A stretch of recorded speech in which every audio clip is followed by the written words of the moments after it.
Bismillahirrahmanirrahim. Assalamualaikum warahmatullahi wabarakatuh. Waalaikumsalam. Oke, Alhamdulillah di pagi hari ini kita masuk ke pertemuan ke-10 ya. Di pertemuan hari ini saya akan bahas topik kriptografi yang lain, klasik, tapi ini sudah menggunakan operasi nggak lagi penjumlahan, tapi proses operasi XOR ya. Namanya one time pad, OTP, atau disebut juga dengan Vernam Chipper.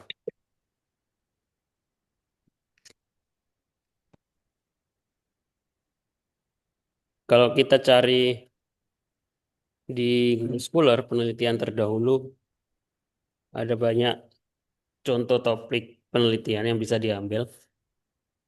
Contohnya adalah one-time pad cryptography for secure data transmission in IoT smart door using QR code. Atau di sini juga ada pengamanan kunci pintu berangkas menggunakan kriptografi one-time pad berbasis Android, implementasi algoritma pada algoritma one-time pad dalam pengamanan pesan. Terus ada juga implementasi algoritma OTP dan HMAC untuk two-factor authentication, sistem login relawan pemilu. Metode one-time pad pada verifikasi akun e-wallet, pencegahan cybercrime. Jadi kalau cari di Google Scholar, kalau bisa nih, dicari, terus kemudian di sini ada filter ya, sejak kapan, kapan saja atau 2021 ya, minimal 5 tahun terakhir. Nah, sebelum saya bahas selanjutnya, jangan keliru ya di Google Scholar itu istilah OTP itu ada dua makna ya, ada one time pad, ada OTP sama istilah one time password. OTP one time password itu yang login dengan OTP gitu ya. Kalau itu namanya one time password, bukan one time pad. Itu juga sebuah ini ya, modul untuk keamanan login nih. Implementasi one time password menggunakan fungsi hash. Implementasi algoritma random forest untuk optimasi keamanan autentikasi dengan one time password. Jadi ada one time password, ada one time pad. Implementasi time based one time password untuk meningkatkan keamanan transaksi e-commerce. Jadi jangan lupa di jangan sampai keliru antara one time pad sama one time password.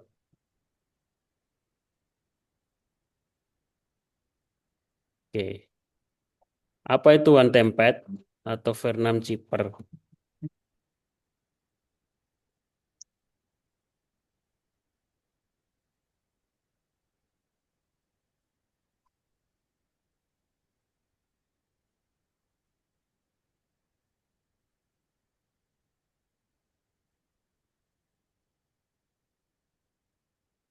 OTP ditemukan pada tahun 1917 oleh Vernam dan Mayor Joseph.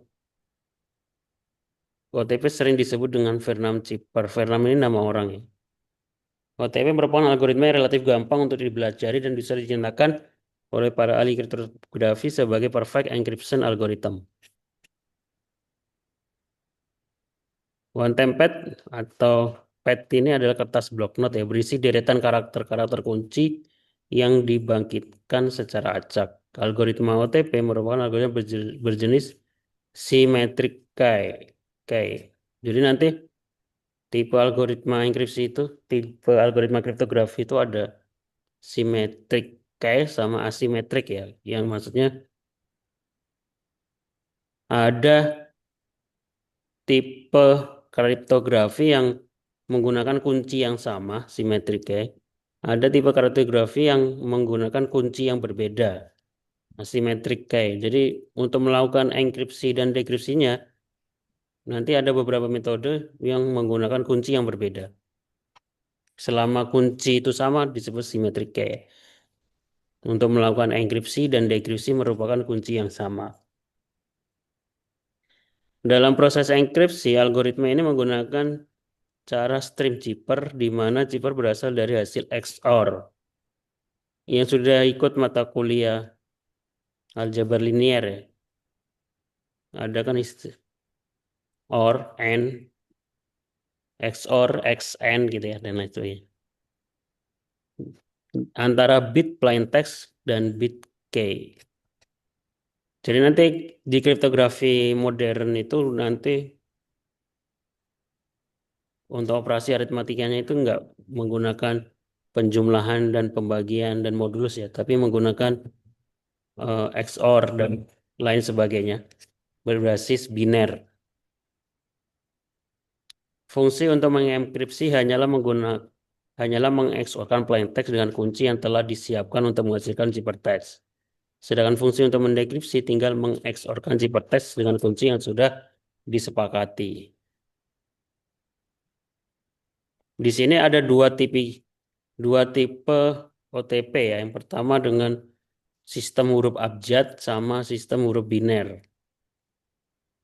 Kalau abjad itu yang sudah kita pelajari sebelumnya ya, udah lebih mudah. Angka 26 muncul karena sistemnya menggunakan huruf abjad atau dalam perhitungan aljabar berupa bilangan modulus 26. OTP dengan sistem huruf abjad. Itu ciphertext sama dengan plain text ditambah kunci di modulus 26. Sama seperti yang kemarin. Contoh implementasinya di Python itu kita bisa menggunakan yang paling gampang seperti ini ya. Jadi nggak perlu diambil kode aslinya. Kita buat aja sebuah variabel, terus kemudian kita isi dengan sebuah list ya. A, B, C, D, F, G, H, I, J, K, L, M, N. Nah, untuk mengetahui dia urutan keberapa, kita menggunakan fungsi nama variabel dot index B untuk mengambil nomor indeks. Nomor indeksnya nomor urut 0, 1 ya. 1 kunci abjad indeks A. 1 ditambah kunci modulus 26. Itu aja lebih mudah seperti ini ya. Hasil enkripsinya adalah posisi indeks dari plain text ditambah posisi indeks dari kunci modulus 26. Outputnya B. Print abjad hasil. Tapi yang akan kita pelajari setelah ini adalah dengan one time pad dengan sistem biner, yaitu menggunakan fungsi XOR. Jadi yang kita ambil adalah bukan posisi abjad 1 sampai 26, 0 sampai 26 ya, tapi biner dari kode ASCII tersebut.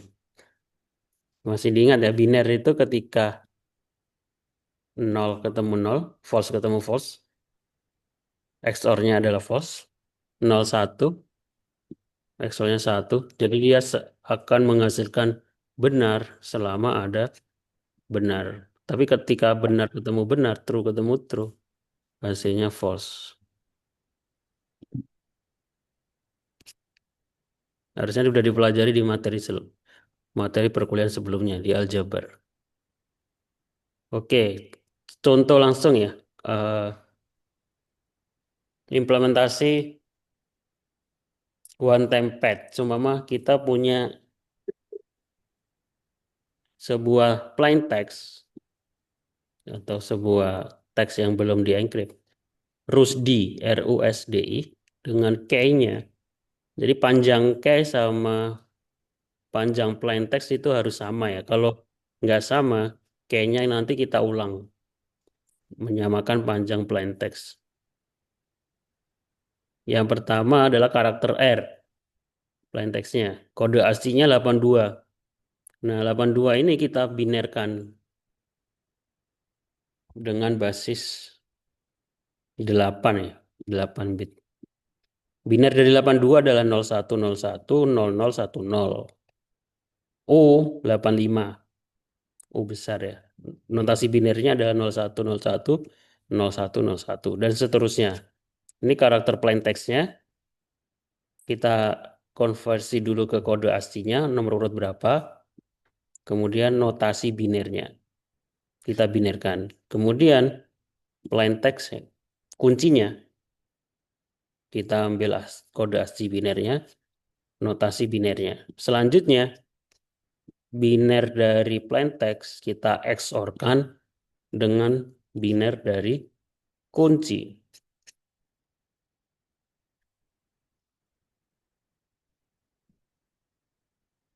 Hasilnya seperti ini ya. R sama C, U sama R, S sama A, D sama S, I sama H. Ciphertextnya adalah ini ya, tinggal di XOR-kan. 01 sama dengan 1, 11, 0, 00, 0, 0, 0, 0, dan seterusnya ya. Kalau sudah ketemu biner ini, kemudian kita kembalikan ke desimal. Kemudian kita konversi lagi dari desimal itu ke kode ASCII. Udah muncul enkripsinya. Enkripsi dari ini adalah Ctrl Q, Ctrl K. Jadi ada kemungkinan ada karakter-karakter khusus yang nggak terbaca di keyboard ya. Karena tergantung kode aslinya. Untuk pengembaliannya, sebaliknya, mirip ya. Menggunakan kunci yang sama, tapi kita XOR-kan lagi. Oke, sampai di sini ada yang mau ditanyakan? Insya Allah hari ini ada tugas ya. Nah, bagaimana implementasinya di Python? Untuk mengimplementasikan di Python, kita harus paham algoritma langkah-langkahnya dulu ya. Tadi sudah saya jelaskan. Jadi harus dikerjakan satu-satu ya. Baru nanti digabungkan. Pertama adalah, ini sudah saya kasih contoh. Yang pertama kita harus tahu bagaimana mengkonversi abjad ke kode ASCII. Ini sudah kita bahas. Saya bahas di pertemuan sebelum UTS ya. Untuk mengkonversi karakter kode ASCII, kita menggunakan fungsi OR di Python. Kalau di bahasa pemrograman lain harusnya mirip sih. Yang mengkonversi karakter menjadi angka integer yang mewakili kode ASCII. Contohnya, R besar, itu kode ASCII-nya berapa? Menggunakan fungsi OR, char, kode ASCII-nya adalah 82. Kalau sudah ketemu 82, langkah selanjutnya apa? Langkah selanjutnya adalah kita harus bisa mengkonversi 82 ini menjadi kode biner. Konversi ASCII ke biner. Untuk mengkonversi nilai ASCII ke biner, kita bisa menggunakan fungsi bin. Di Python menghapus prefix 0b. Jadi defaultnya di Python itu kode binernya itu otomatis nambah 0b untuk menunjukkan bahwa dia biner. Jadi kita harus hilangkan ini dulu.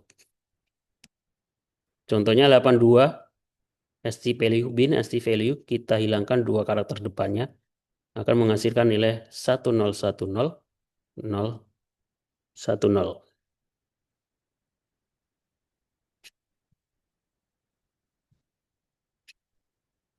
Selanjutnya kalau sudah ke biner yaitu meng-XOR-kan, melakukan operasi XOR antara dua biner. Untuk operasi XOR bitwise kita bisa menggunakan operator kutip ya. Di Python untuk menghasilkan dua bilangan biner. Namun kita perlu terlebih dahulu memastikan bahwa kedua biner memiliki panjang yang sama. Itu panjang bit yang sama, 8 bit yang sama. Ini contohnya bin 1, bin 2, angka biner pertama, angka biner kedua. Kita menggunakan fungsi ini. Bin integer, kita konversi dulu dia ke integer biar tipe datanya sama. Ini adalah memastikan bahwa panjangnya sama-sama 8 bit. Kalau dicetak, ini hasil XOR-nya. Nah, kalau semua itu sudah bisa dipahami, baru kita bisa membuat program enkripsi one time pad menjadi satu. Oh, ada tambahan ini. Menampilkan kode ASCII untuk karakter yang tidak tercetak. Saya melampirkan kode ASCII nggak sih? Nggak ya. Kalian bisa cari kode ASCII di Google Gambar ya atau di referensi yang lain. Ada beberapa karakter yang tidak bisa muncul di monitor ya. Jadi kita harus menyiapkan supaya nanti muncul di enkripsi ya. 0 itu 0, Satu itu kontrol A, dua itu kontrol B, tiga itu kontrol C. Jadi ketika muncul angka 20, itu kita bisa menampilkan kontrol T. Kalau enggak nanti enggak muncul. Jadi kita siapkan menampilkan kode AC untuk karakter yang tidak tercetak. Disiapkan dalam bentuk sebuah dictionary ya. Kalau di Python itu tipe data dictionary itu antara ada key sama value. Manggilnya menggunakan key. Jadi kita buat fungsi ini.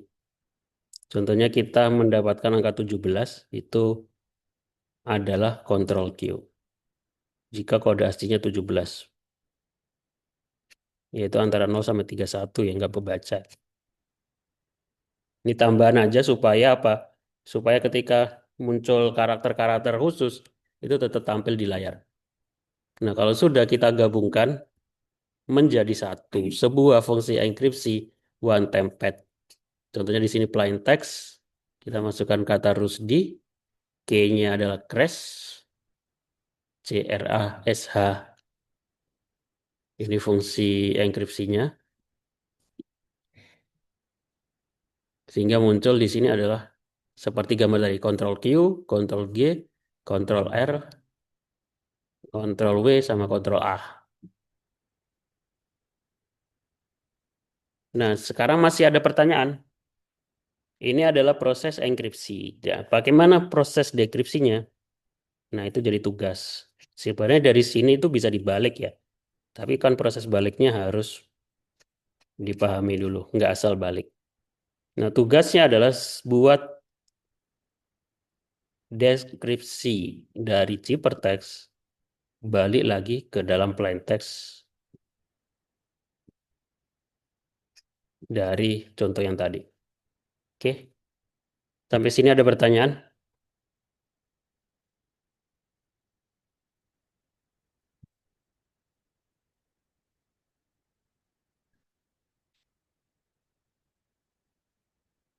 Ada pertanyaan?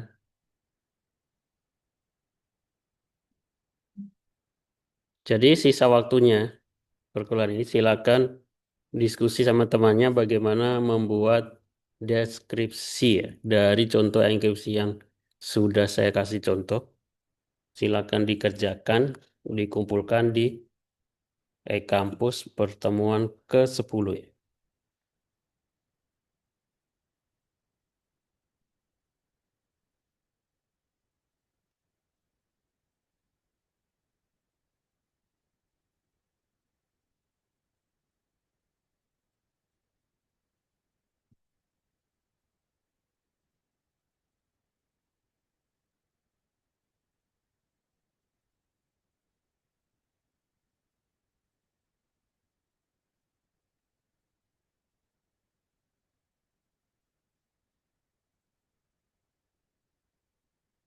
Dalam bentuk PDF.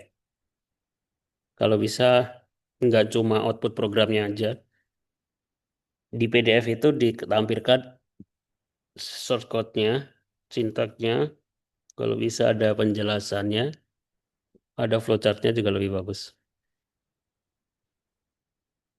Oke, ada pertanyaan? Dari 29 yang datang, kira-kira ada yang ditanyakan? Bisa dipahami?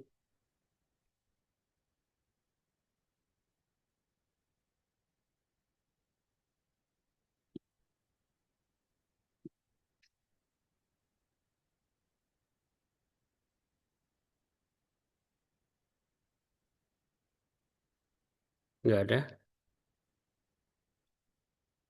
Oke, karena nggak ada, saya anggap sudah jelas. Silakan dikerjakan tugasnya. Minggu depan saya bahas ya.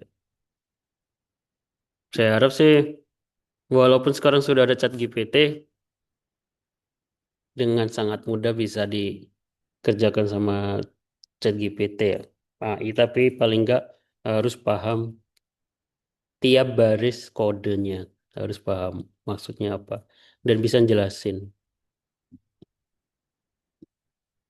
Jadi paling nggak kalau kalian nanya chat GPT nggak cuma nanya jawabannya ya, minta dijelasin juga tiap baris kodenya. Oke, saya cukupkan. Terima kasih yang sudah hadir. Kita ketemu lagi minggu depan untuk materi selanjutnya. Assalamualaikum warahmatullahi wabarakatuh. Waalaikumsalam. Waalaikumsalam warahmatullahi wabarakatuh. Kalau salam ada yang jawab.